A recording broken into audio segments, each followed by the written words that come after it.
A family from Texas is claiming that their 4-year-old was sodomized last school year by his pre-K teacher.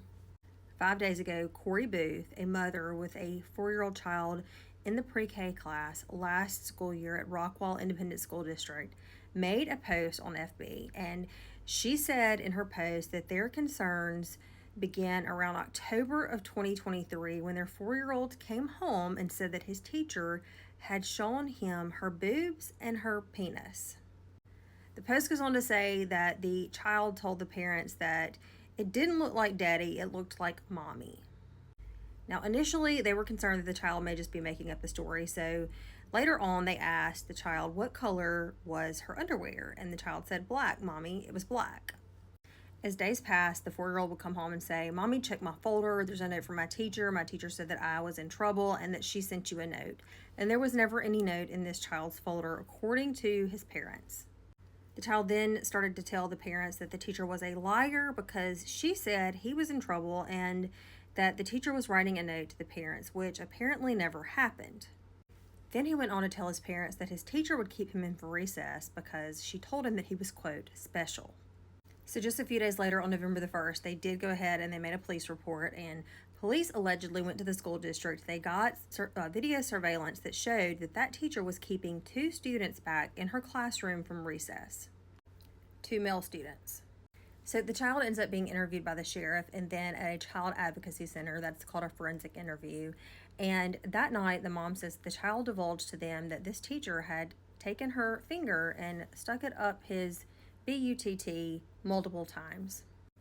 4 times to be exact. And the mother says that the child actually articulated the sound that that would make.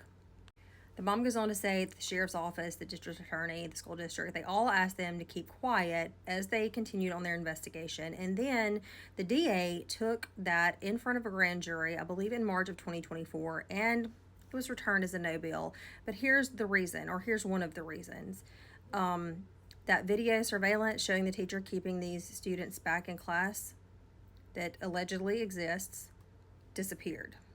Allegedly disappeared. And then you can imagine the shock when they found out that that teacher that they've accused of doing this to their 4-year-old son was returning to teach again at Rockwall Independent School District this school year, 2024-2025.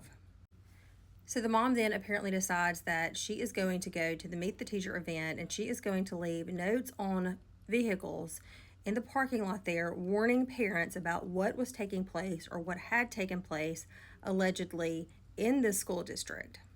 And then the school district issues this statement. I'll put it here on the screen, but you can see, and I'm just going to read it, that a former parent who is no longer associated with Springer Elementary School left a 3-page letter on parent and employee cars regarding a legal matter from last year. They go on to say that it was disruptive and created a hostile environment. And then they go on to say that the matter was investigated, it was taken before the grand jury, and it was no billed. But here's the thing that we know about grand juries. It's the DA's show, right? So if they want charges to be brought, then typically that is what is going to happen. If they want something to disappear, then typically that is what is going to happen. The mom goes on to say that she found out that the parents of the other children in the class last year were never alerted to the issue ever at all. And as a parent myself, I would be absolutely infuriated if that was going on in my child's class, whether it was true or not. The allegations were there. You guys know, as a pediatric nurse practitioner myself, I have my own opinions here. I'm not going to share those just yet.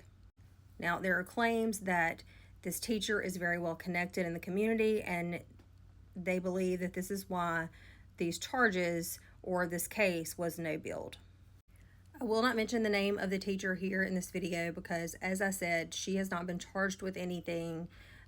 There is an abundance of information over on FB. If you would like to find out more about it, you can probably just go to FB and search Rockwall ISD, and all of the information will come up. I chose to make a video on this story because, as you all know, I'm a pediatric nurse practitioner. I have been for 15 years, and my goals, personally and professionally, always is to protect what is in the best interest of the child, no matter who that hurts. And that is supposed to be the school district's intention too. Our tax dollars pay for these public school districts. and children have a right to be safe and protected in that school district. This child's family is pushing for cameras to be installed in every single classroom, and I think that is a wonderful idea. Not only does that protect the students, it also protects the teachers against false allegations. This kind of thing happens way too often, and it is time for every single bit of it to stop. Now, again, I want to say that everything that I've shared are allegations.